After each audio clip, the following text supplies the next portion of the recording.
Hello, my name is Christopher Richards. And today, I'm going to tell you my story about autism. At age 3, I was diagnosed with autism.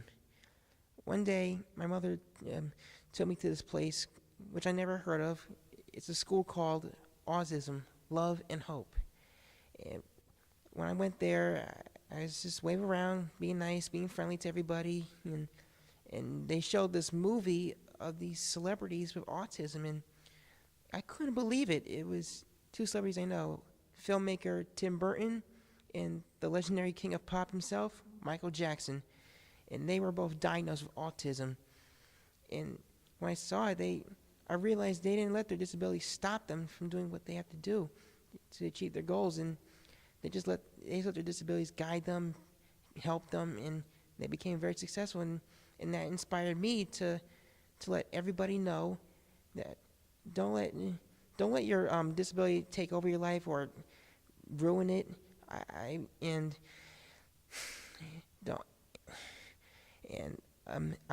Because I know for sure I'm not gonna let it take over my life. I'm gonna let it help me, guide me to become a filmmaker, and I believe everyone around, man, woman, child, and everybody, all people who have autism or whatever disability have, I believe they can accomplish their goals to achieve what they want to do in the future.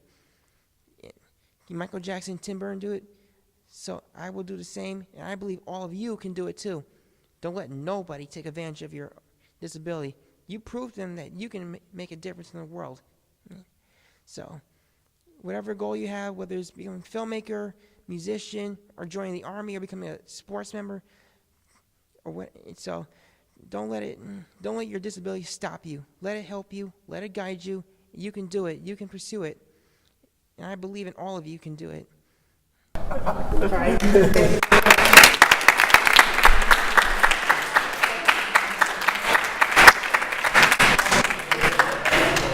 If you could be anything, like any animal, what would it be and why? I like dogs because, whatever dog I like small dogs because I like seeing them run around doing crazy things and stuff. And also, they're just really cute and stuff. I mean, I'm a big softy, but I don't care what dog, big or small, I still like it. I still love them. And anybody else? Yes? You said you were a fan of cartoons. Yes. Did you want to work in the field of animations? Yeah, I did. I always want to make a cartoon based on the shows that are popular today, like Adventure Time, Ed and Eddie, SpongeBob, those kind of, I like 2D animation because the concept of bringing drawings to life is always fascinates me, and I want to do the same. Yes? Hi, Chris. As a teenager growing up with autism, how has it been for you to form relationships and friendships throughout your teenage and college years? In high school, of course, I know everything was going to be different because, in high school, you're going to be with kids who are going to be friends with you or be enemies with you. But it wasn't like that. I mean, I made tons of friends, even though you like the same things I like too. And it was a great experience. And when I got through college, everything was different. There were good times, there were bad times, a lot of homework, a lot of projects, but I made a lot of great friends. They had the same interests that I like the most. But I'm getting through. I'm working hard on everything. So Chris was born May 31st, 1997. I was 22 years old at the time when he was born. So, he's my first, and fortunately had my parents right there with me to help me.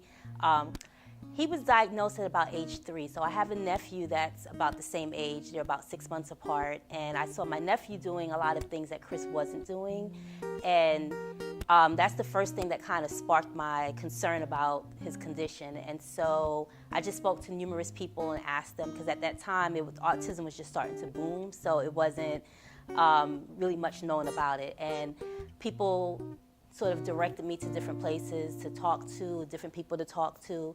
I had my private insurance see Chris and consult with them about what was going on. And I also had the city of New York do the same thing. And everybody came back with the same conclusion that he was autistic. My initial reaction was, well, what does that mean? Is he going to get better? And I have a good friend of mine who lives in Atlanta. Her name is Christine. Hey, Christine. Who she just kind of looked at me and she said, no, he's going to be that way forever. So she's like, it's just a matter of what you do to try to help him out. And so I cried and I cried and I cried, and then I finally got myself together and reached out, talked to different people about what do I need to do to help him. My friend Christine took me to a teacher's store and she helped me buy all these manipulatives, and she taught me how I could best teach him. And then when he was a little older, we were living in New York at the time, and I used to take the subway and see this sign that says, what can your teacher do for you? What will you remember about your teacher? All these advertisements all over the subway, and it was for the New York City Teaching Fellows. So I applied and got in, and my initial reason for wanting to join was because I wanted to be there to support my son, and I wanted to be a teacher for him. So that started my whole journey of becoming a teacher. I think I always worry about how other people will receive him. I mean, he's fine at home, and I understand why he does what he does. I mean, it gets, sometimes, as he was growing up, it would get frustrating, but it was more how people would receive him. Would they be like, oh, he's weird, stay away from me? Or was it, people would be open, kind of embrace him with open arms and understand his condition and be accepting of that? I think as far as schooling, he's had a really good schooling because he's always had people that have supported him. So he had, in New York, when he was in elementary and part of middle school, he had paraprofessionals who were there with him. I mean, they knew that he liked McDonald's French fries, and he had people that would go out at lunchtime and buy him McDonald's French fries. And they have just been so supportive along the way. So as far as schooling goes, he had just supportive people, supportive friends, even coming here, having you guys and people that he's met along the way have just been so helpful and so understanding. So I think the experience has been really a good one for us. And I mean, that just proves to me, I had a social worker when he was little and initially diagnosed tell me that there's a lot of things that I should consider for Chris, and education not be one of them. And I said to her, I can show you better than I can tell you.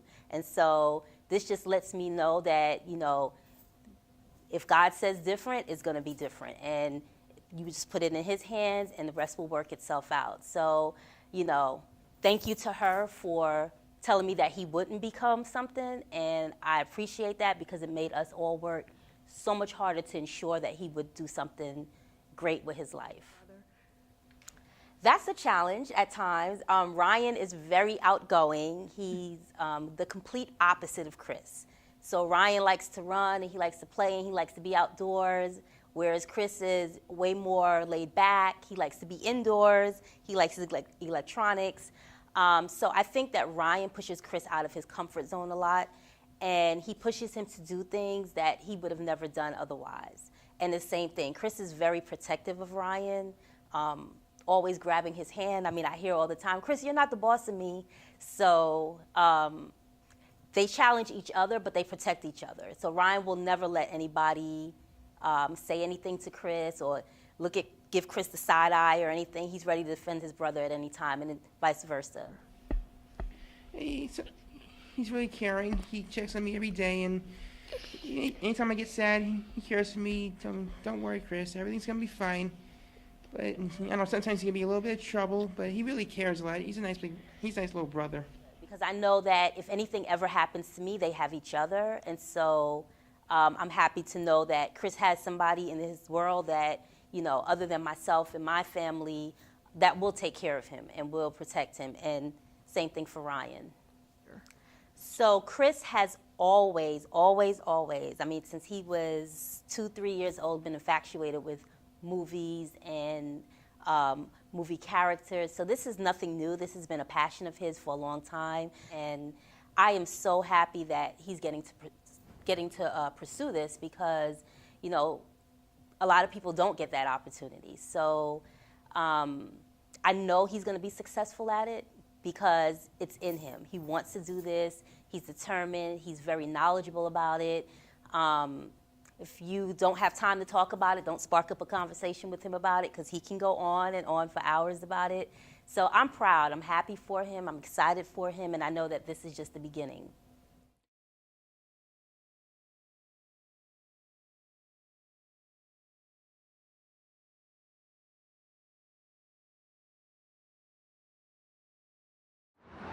So here it is, Brooklyn College.